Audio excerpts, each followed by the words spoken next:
Chicken কষা বানাবো।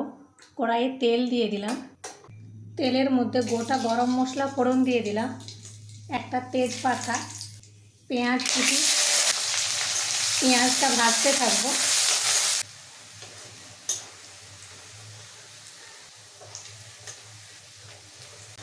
ভাজা হয়ে গেছে।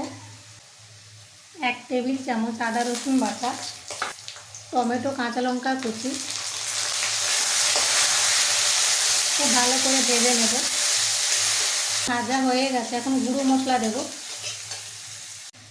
1 চামচ ধনে গুঁড়ো, 1 চামচ জিরে গুঁড়ো, 1/2 চামচ লঙ্কার গুঁড়ো, 1/2 চামচ হলুদের গুঁড়ো, 1/2 চা চামচ কাশ্মীরি লঙ্কার গুঁড়ো।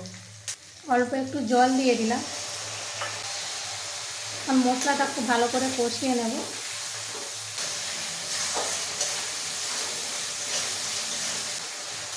কষানো হয়ে গেছে, চিকেনটা দিয়ে দিলাম। এখানে 1 কিলো চিকেন আছে।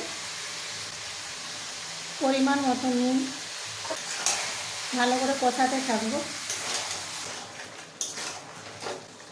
2 টেবিল চামচ ফেটানো টক দই, কষাতে থাকবো।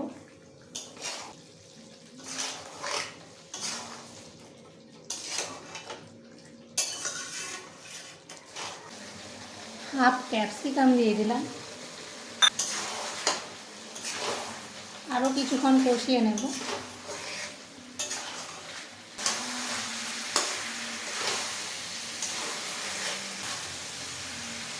তেজপাতাগুলো উঠিয়ে নেব।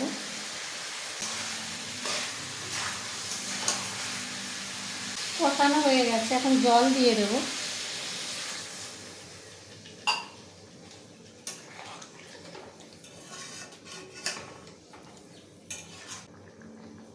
ঢেকে দিলাম, ঢেকে এখন চিকেনটা সেদ্ধ হতে দেব। ফ্লেমটা লোতে করে দেব।